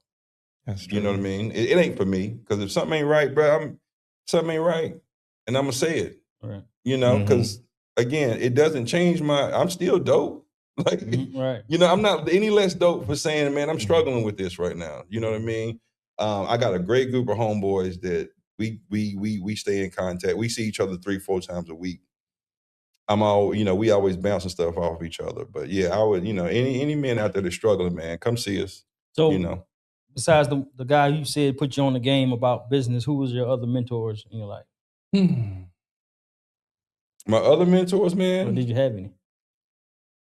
I wouldn't say mentors. I take a lot from people. Like, like I was raised by a single dad. A single dad? Yeah, exactly. Wait a minute, hold on. Exactly. Wait, time out. Go say that See one. how dope he is? Exactly. A single who? My pop. Your pop. Yes. Okay. And don't get me wrong, my aunts and stuff, they was around, but I watched my dad cook and clean and wash, and I'm like, yo, like, and my mom dropped me off with him when I was about 12 or 13. The right age. And he was like, I wasn't ready for you to be here, but we're gonna figure this out. Right. He so I take stuff from him. Just people, man. Like, I don't know. I just I surround myself with smarter people than me. And I just learn from them. And then the other people that ain't, I just learn from their mistakes. I don't ever want to be the smartest guy in the room. Right. If I'm the smartest guy in the room, you need to change your environment. So tell me more about that. What came to the decision to drop you off with your dad? And because most of us, we stay with our moms. Yeah. You're just crazy, bro. So this is kind of my testimony too. You're stealing my content from us. I'm gonna go. Yeah, I'll go ahead and tell you. I'll go ahead and tell you. So I was with my mom, and they were married. They were married, but they was divorced before I knew any. Right after I was born, and I was with her, and my mom struggled with addiction. And so I remember it was crazy because my dad used to come get me, and my pops is a G. Like, I've seen my pops come up with that with the kablamo to get me before. Like, and I'm like, he's fighting to take me home for the summer. And I was like, I was with him, and everything was good when I was with him, because he lived in a smaller town than Winston-Salem, and he grew up with everybody there. So his friends had sons, and we was all kind of the same age. So to go with my dad was great over the summer, because everybody lived in the same little area and all that. But anyway, so I watched him like fight with my moms for that, and to get to see me. And then one summer, she dropped me off, and I was there for like a week or two. And then one day I noticed a black bags was on the porch. He never said nothing about it, and took him in the house. And a couple of weeks later, when it was about time for school to start back, he was like, "Hey, what do you think about staying here?" And I was like, "All right, cool." Like, my family's right. His side of the family's right there. My mom, she had a small family. I don't remember much family being around us other than her friends, her party friends. And I was like, "Yeah, okay, yeah." My family's here. All my homeboys is right up the road, a bike ride away." So I was like, "All right, that's what's up." So that's how that happened. And then, crazy, bro. So my mom passed in 2020. And I have a middle sister that me and my sister shared my mom. And then my younger sister is our dad. So for 25 years, I didn't see my mom. Yeah. And she just lived the next county over. I think I've told you. Yeah, we talked. That's why I'm saying I'm glad you're sharing it, because I've had the privilege of we had these conversations. Yeah. So for 25 years, I didn't see her. No, I take that back. I did see her one time in the 25 years. And I remember being 15. I was turning 16 that year, but my homeboy, he got his license. His birthday was in August, and he got his license before I did. And I was visiting her for a week, I think. I don't know how long it was, but I wasn't there but like a day or two. And he called me. He was like, B, I got my license, bro. And he's like, where you at? And I was like, man, I'm with my mom. He goes, you in Winston? And I'm like, yeah. He goes, I'm gonna come pick you up. It's my dude. Like, my dude just got his license. I'm like, yo, we going to the bowling alley. I know what time it is, right? So he came and picked me up, and then we kicked it. And then I'm like, I went home. I was like, Mom, I think I want to go back home. He got his life. We get ready. It's on. You know what I mean? So I went back. So I did see her. I think I was 15. So one time I seen her. So for the next 20 plus years, my sister would call and be like, hey, Brian, Mom wants to talk to you. I'm like, I never was mad. I was just a kid that didn't have a mom around. And I didn't look for another mom. I wasn't mad. I wasn't nothing. And it just was what it was. I was just a kid that didn't have a mom around. And but like I said, she called me, and I said, I would always say, did she tell you to call me, or did you call me wanting me to talk to her? And she would always shoot it straight. She'd be like, yeah, I want y'all to talk. And I was like, I'm always her child. She's got to reach out to me. She needs to call me to say something. And I'm mad at her, but this is the way I feel. Like, and I felt that was the least she could do for me, right? And so you fast forward to 2020, and my grandma was getting older, and we always had something for her on Mother's Day. And I always would go there. Even we was living here, and I was on my way, and she called me. And no, I hadn't left. I was getting dressed. She called me. I was at home. I was like, she's like, Brian, Mom wants to talk to you. And I said, Lisa, you know what I'm finna say. She goes, I know, but I just want y'all to talk. And I said,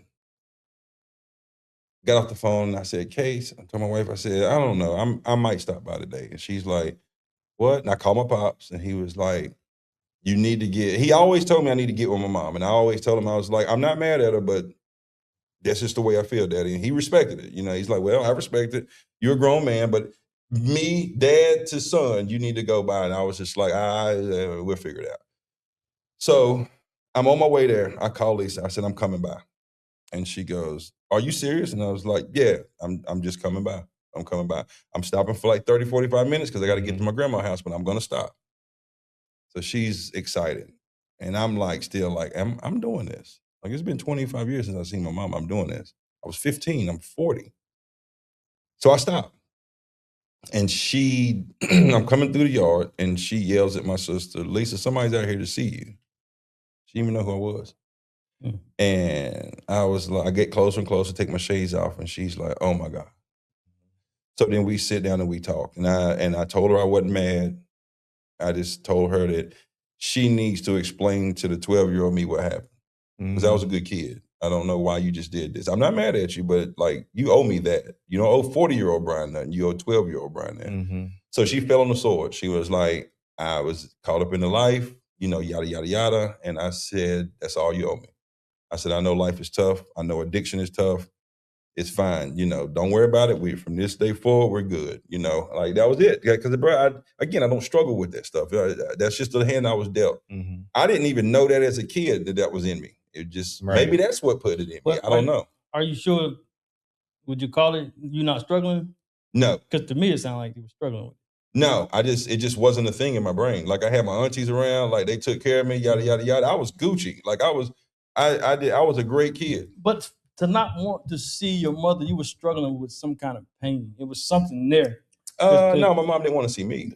She let me go. Right. I didn't leave. Still, even with you, even she did that, you wanted her to come to you, but you still wouldn't even talk to her when your sister wanted you. It's still. It was the principle. It was the principle. It was the principle. Yeah. Like, I got principles and things. I can be mad at you, and I can be not mad at you and still stick to my principles. You know what I mean? Does that make sense? That's that balance. That's that balance I'm telling you about. So, but we'll get to that. I'll tell you why. Because I could feel it. I could see a relief on her shoulders, and I'm literally not mad at her. Right. I didn't cuss her. I didn't nothing. I said, I'm going to see Mama, my grandma. We called her Mama. I'm going to see Mama because we've been doing this with her forever. She's getting a little older. She had like a little bit of early onset dementia coming on. And I was like, I got to go there. I said, but here's what we'll do. Boom, got the number, did the whole 9. And I was like, y'all come see me. So the next weekend they came up and she got to see the grandbabies. She got to see my first store. I was in my first store at the time. And no, I wasn't in there. She got to see what I had going on as far as my business. And gave her some shirts, gave her some stuff, cooked some food. They stayed up. And now we in touch. We in contact. And that was going on. And we was talking her next vacation at work. She was going to take that week and come stay with us for that week. That was the last time I seen her. 3 months later, she passed away. Now, take me back to, so you said that when she took you to see your father, and your father asked you, did you want to stay? Mm-hmm. And what did she tell him to get you to want to stay there? Or what did she? Like, what did you saying? What did she? Because you say your father asked you, did you want to stay? Yeah. So I wasn't there when she dropped off the clothes, and they was talking. Okay, okay, got so it. they're clearly talking about this. Okay. And on the phone or whatnot. And like I said, when I showed him, and he asked me how would I feel about staying there, and I was like, well, that's what the clothes were. That's what the bags of stuff was. So yeah, when she passed, I functioned in a fog for about 2 months. Like I was like, I never seen her again. After seeing her for the first time in 25 years, I'd never seen her again. She passed 3 months later. My sister called me. I was at work, and I was just like, no, like we was going to, And like once I got through that fog, I was praying one day, and I was just like, the time I had was the time I was supposed to have. Yeah, I don't get to pick that. I said, but he did give me the time to let her know I wasn't mad at her. Yeah, that is what like helped me like get out of that fog I was in. Because had she passed and I never got to tell her truly I wasn't mad at her, that probably would have drove me nuts. So no regrets. No, because I didn't cause any of it. I didn't do any of it. He's not gonna. I hear that you're not gonna have regrets because you've already accepted in your head once the passing happened that was the time allotted for you to have with her. Yep. And so there is no going past that thinking, well, I don't miss those 25 years because I've accepted the 20. Yeah. I've accepted that, and I've accepted that God had set it up for me to be around her before her passing. Bro, I couldn't have done that. That day I was going to see my grandma, I couldn't have done, bro. Right. I went 25 years saying no. Right. That day I said, yeah. Just, I don't know why. It wasn't a feeling, it wasn't a nothing. I was like, you know what? I think I'm gonna stop for a minute. And my wife was like, are you serious? Yeah, I'm gonna stop. I called my dad on the way. I said, Dad, I'm gonna stop and see my mom. And he's like, what? And he's like, good. At first he called himself. He was like, what? Wait, good. Yeah, good thing. And yeah, so that, that was that's why I don't have any regrets, because I'm not in charge of that. Like I don't, I couldn't have picked it. That's my parting of the Red Sea. Like, like I've had a couple of them in my life. Like I couldn't have known that was going. The fact that I've told you the story about me starting my first store. I'm sitting at the intersection of my first lease agreement I was going to sign. I'm sitting at the intersection on T.W. Alexander and Miami Boulevard, looking at the store that I'm about to sign a lease for in 4 days. This is February, like before we knew what COVID actually was. And I'm sitting there, and I kid you not, bro, a voice came out the back of my car and said, don't sign that lease. I stopped. I turned my radio down. I looked in the rearview mirror. It's like a movie. Right. I looked in the rearview mirror and I looked over my shoulder. I heard a voice in my car. I'm looking at my store, my would-be store. I called my wife. I said, hey, I ain't signed that lease. She's like, we've been working on this for like 3 months. What you talking about? I was like, if I'm lying, I'm flying. I just heard a voice in my car tell me not to sign that lease. Didn't sign the lease. Started doing, got my permit and everything. Started selling cigars out the crib. 3 weeks later, the world shut down because of COVID. So as long as I follow that, bro, like how can I have any regrets? Amen. It's you know what I mean? Again, that's my staff on the ground turning into a snake. Like I don't know how else to explain that stuff. All right. So back to the business part. Have you ever thought about buying your own building? Yes. Okay. I have been thinking about buying my own building for a couple of years, but one good thing about new people coming in a growing area, the prices of buildings go way up. Who you telling? Yeah, they go way That's up. a good way to put it. The good thing about, because I think North Carolina as a state is the top 5. Let's just say I'm only black people. It's in the top 5, and then Raleigh, Durham, and Charlotte's in the top 3. Of people, especially black people, of moving in this area. Yes, and obviously they use the statistics from U-Haul to tell them that number. Okay, and so that's why it's validated. But to your point, because of black people and others, because we have other nationalities that are taking over certain towns. It's the price of commercial property is through the roof. Bruh, I was looking at some. That building on 55. The 55 is like the sweepstakes building, the old ABC store on 55. Yeah, I know what you're talking about. I've been out there. Bro, if I remember correctly, I looked at a bunch of places. They built that place in 2006, or was it 2006? I think 2007 for $400,000.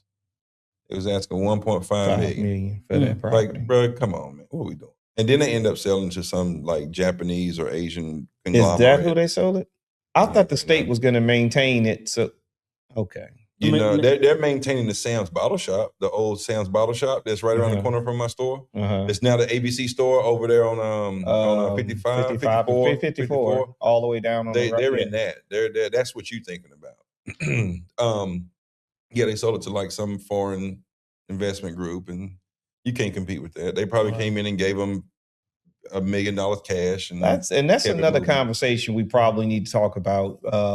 That foreign investment, it's a lot of it. Yes, and there is no just like these data centers and these foreign investors. They're in here deeper than what you know. They're making these deals. They're making these deals with our selected leaders, and they're making these backdoor deals, and or for them to turn their back while they gobble up a place like that. Yeah, because that building, I do know that you was looking at that building. I knew it was 1.5, and I was like, hey, there's no way that building is 400. Right, like, bro. You still got to kind of build it out because it didn't have enough parking space. It didn't have enough parking. You was gonna have to add parking to it. So it's that kind of stuff yes. So I still am. We'll figure that part out when we get there. You know what I mean? But right now, like I said, my new focus is changing lanes, logistics, getting that going, getting that moving, keeping the store going. Because right now, your boy got stuff messed up. Yeah. You know what I mean? Like people having to make decisions on what they buying because everything going up. And I sell 2 vices. I sell alcohol and I sell cigars. Like people always make money. People always save money to buy for their vices, but the ticket price goes down. Yeah. I can have the same amount of customers, but they're not spending the same amount of dollars. Much money because of decisions that are made in Washington. Survive. Right. Like we're trying to survive. Like businesses are trying to survive, because when the wine comes in from France, if they tariff it, I gotta go up. I can't. If I'm getting it for $3 more than what I was getting it for, I can't eat $3 a bottle, bro. You know what I mean? Like, I don't know who thought that's not how it worked, but you know who thought that. I mean, that's yeah. I love the poorly educated. It's 100%. He do though. He do. You can tell him whatever you want to tell him. So that he's not. You're not wrong when you say that, but it's for the wrong reason. But yeah, just trying to. But yeah, that's kind of my testimony, man. That's good. That's going to be on Pursuit of Par. Right. Y'all made me say we drug it out. I mean, we went from talking about being a black-owned business to pairing of wines to cigars to Pursuit Par, and then on our way to talking about life lessons. I got one other question, man. Who's your Mount Rushmore of golf players? Oh man, That's 4 now. I have 4 golf, man. You know Mount what? Rushmore. Like, No, you got to give it, Brian. I'm the new golf, man. I don't want to do. I do different golf. Like all I got is Tiger, bro. I ain't want to watch Arnie and them play. Like I'm sorry. Like Listen, I know they great. Though. I know what you're saying. Because see, the thing about golf though, it ain't even a Mount Rushmore. The best is just the best in golf. Like Arnold Palmer, Jack Nicklaus, Tiger Woods, Gary Player. You know, like you don't think Roy being the 2-time winner? I like Roy. Green jacket? I like Roy for a whole different reason. Okay. Roy talked that talk. Okay. And he let the people know, like, yeah, I don't like the way certain things is going. Like, I love that part of it. Like that I wish your boy Tiger had that in him, but he don't. And you can't put a heart in a chicken. No, you can't. You can't. Now he's the best. I think he's the best ever. Like whatever he did, him down the stretch, he brought in the debate because he didn't get the wins that he should have gotten, the majors that he should have gotten. But we all know what time it is. You know what I mean? Like nobody was better than him. But the thing about golf is an individual sport, so you can't really the best win. So it ain't really. You know what I mean? It ain't a Mount Rushmore. It ain't like basketball. So you don't have a Mount Rushmore because it's just Tiger for you. Yeah. Because golf is full of a bunch of fuzzy zealous?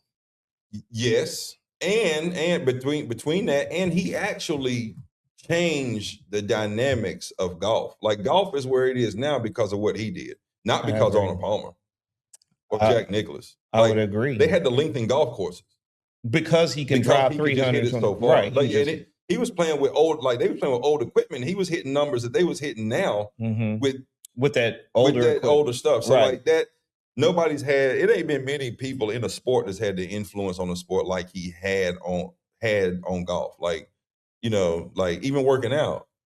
Like people didn't work out. They were just a bunch of big, heavy dudes walking around smoking cigarettes. Yeah. Right. He made them get right. The shirts got tighter. The clothes got brighter. Yeah. You know, I'm the new golf though. I don't care about golf till post Tiger. I don't care about any sport till brown people could play.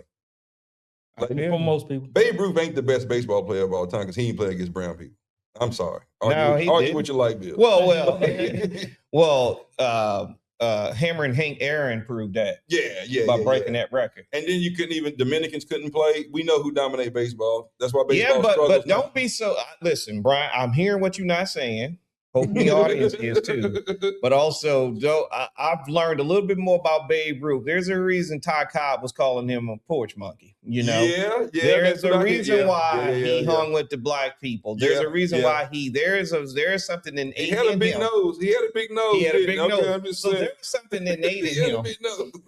There was something innate in him that allowed him to be so. You know, there's stories of. You know, he wasn't fully he wasn't fully white. If you saw him, there's a reason why those, like I said, those Ty Cobbs and all those treated him like he was black. Yep. Are you sure about that? Am I sure about what? Yeah. Do you see, Babe Ruth? You ain't wrong. And all the pictures are black and white, and that nose come from nowhere. Yeah, they don't make them in a lab, do they?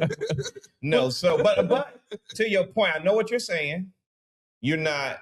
You're rooting for everybody that's black when it comes to a sport, simply because of being outcast. Yes, and not having all let's just say all the support and the backing.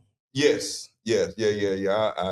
So it just and I love sports, like but like, bro, George Mikan, come on, who we talking about? What we doing? What we doing? So let's tie that support to the business. Yes. Talk about more. Well, we're gonna end it with you talking to the audience about supporting black businesses, and if anybody that's wanting to start a business, what advice would you give them? Starting a business, man. Get a thick skin. Because of what we were talking about earlier, like I have one, and it bothers me, and I got a thick skin, right. But develop that. Be patient. Don't be scared to pivot whenever something ain't working. That's another reason why I got tired of working for people, because they would make you do something that they used to do 15 years ago, and they wonder why you can't make it work now. And it's like, because that was 15 years ago. We don't do it that way no more. square peg, round hole, like, make it work. And it's like, it won't. Build you a network. Like, always build you a network of anybody. Like, when we in business, like, business is business. Mm-hmm. I know we want to stick black. I know we want to do all this stuff, but the other money green too. You know what I mean? Like, we don't live in a black world. We don't live in a white world. We need all of us. Like, when you come in my store looks like I want it to look. Mm-hmm. It's black, it's white, it's everybody's invited to come in. Find you something that makes you different without tricking it up. Be consistent. I think people like my store because you consistently get that feeling every time you come in, like that community feeling every time you come in. Whether it's just me in there by myself or Catrice, my part-timer that works with me, who's great. I hired her off of Spirit. I don't know. She had decent wine knowledge when she started, but her spirit was just good. When she walked in, I was like, her spirit was good and everything. And then she was like, yeah, we're looking for some help. And I was like, even better. I just forgot to get a number for 3 weeks. And I'm like, yo, I need her to come back. Like, I need to put an APB out. Like, I need her spirit in here. So, but then my people treat you good that come in. Like KP was saying with Chandra cooking food, they're going to invite you in. So, like, find that. And yeah, man, like, it's scary, but if that's what you feel, go, shoot or shoot. Take action. Shoot or shoot. That's all. I was a shooter. Like, I play shooting guard. I shoot. Right. And what I also heard that was with the ladies you just named, build a good team within your business. Yeah. Build a good team within your business, because if you go into retail, your regulars keep the lights on during the slow times. Yeah. They keep the lights on during the slow times, and I thank God for my regulars. They help out. They do a lot of stuff. They do stuff outside of the store to help the store. Like, it's just, and you don't get that everywhere. But ask questions about business, because even if somebody has a business, it's not the same business as yours, they still running a business. Like, there's still something you can take from them. And but yeah, that's it, man. It's a leap. Because you crazy enough to think you can take on the world when you open your own. Yeah. It ain't a job. Like, everybody can go work. You putting a lot out there. You putting a lot out there. So, but once you get there, bro, it's great. You know what I mean? Like, it's great, and not having to answer to nobody. Ain't gonna answer nobody. It's just yours. Right. It's yours. Like, I walk in every day, I see me in my store. When you first walk in my store, it's a quote from Biggie. It was all a dream. You ain't finding that nowhere. Like, you don't find that nowhere else. And it's consistent. Like I said, from the moment I saw you the first time to, well, we friends now. But that experience of walking in, it was me and white guy. Yeah. And it didn't make no difference. That was your work buddy, because y'all was standing across the joint. I did not know that your place was that close. Yeah. Because I was staying in the hotel. Yeah. Y'all was right across. I was in the hotel. I had just moved here, and I was looking for a cigar shop, and I had been going all over, and come to find out you was right there in that corner, right there. I didn't have my sign up or nothing. You did. Confused was looking for it, because I kept passing it. Yeah. And then I was like, let me just stick my head in here, because he stayed out in the car. I was like, no, that's it. Yeah, and that was early, bro. We was raw. We was just getting it. We was in the back parking lot smoking. Yeah, out back. I was like, hey, bro, this is all I got right now. We gonna make it work. Yeah. But you know what's funny? Something I mean to say something. Like, one of my proudest things about my store, and when I've done all the research, if somebody, Secretary of State, whatever, if somebody knows something different, you can tell me. But I am the first and only black male owned wine shop in the state of North Carolina. That's as far. I've done all the research. Well, we know they're going to research it. I will say that's something I wanted to look up and find out, because it's not. You don't see that often. Yeah. But I will say, hey, let's just do like your boy 1600 Pennsylvania. It's true until it's not true. I mean, as far as I know, like, as far as I know, yeah. Sticks and Vines is the only black winery that's owned by a black individual. The first in the state. The first in the state. And still the only. I will guarantee. And then the investors is black. Like we black. Like it ain't. I'm using Mr. Charlie money to put this front on. Like no. Right. This is, and my investors like, bro, I don't know nothing about retail. You do your thing. Like it ain't like I got Mr. Charlie tugging my shirt saying, "All right, it's a little too black in here." Right. It's a little too black in here. Right. No, it's what you said. Your place is very diverse. You could see anything, and I will say to the audience, if you're in the Durham surrounding areas, you owe it to yourself to go and visit Sticks and Vines. Go see Brian. The same welcoming that you see on camera is who he is in person. He does not change. He is who he is.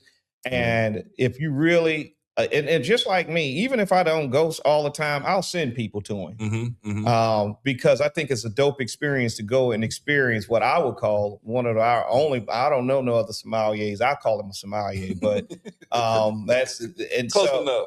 Well, it's you're right. You got it. Yeah, you know, and I would say, if you're in the area, if you know, listen, because I know a lot of our Black queens, y'all drink wine, and it will be an experience for you to not drink from the total wine, which learn from this podcast that it has the junk in it, right? It's been stepped on. Hey. Go get the pure blue. Listen, Brian got the blue magic. He stands by it. Yeah, I do. The rest of them other cats are Nikki Barnes. If anybody catch the reference. I got my name on it. All right, so let the people know where to find you on social media and give them the location where you at, your address. Our location, so we're in South Durham in the Renaissance Center, 6905 Suite 203. That's Durham, North Carolina. If you know your way around Durham, so you got Ted's Montana Grill in the shopping center. We're straight across the parking lot upstairs.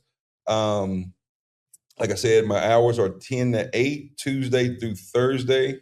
Fridays 10 to 9 because we do the wine tasting. Saturday is 10 to 8. Like I said, close Sunday and Mondays. Love to have y'all. Also any warehouse managers out there. We got logistics. We got box trucks. Changing Lanes Logistics. Changinglanes.us is our website. Hit us up. Pursuit of Par at Black Wine Golfer. All those things, man, and all of those things kind of run current. All of them gonna be consistent. You getting me and all of. Well, I'm not driving that truck around, but I ain't doing that. But again, even with that, still trying to put my people on. Yes, you know what I mean. We're gonna add more trucks. We're gonna add more people. Mm-hmm. Trucking business gets weird, but it gets very weird. You just got somebody's gonna do it. Somebody's gonna do it. So yes, come check us out. We just try to treat people good, man. Try to treat people good. All right.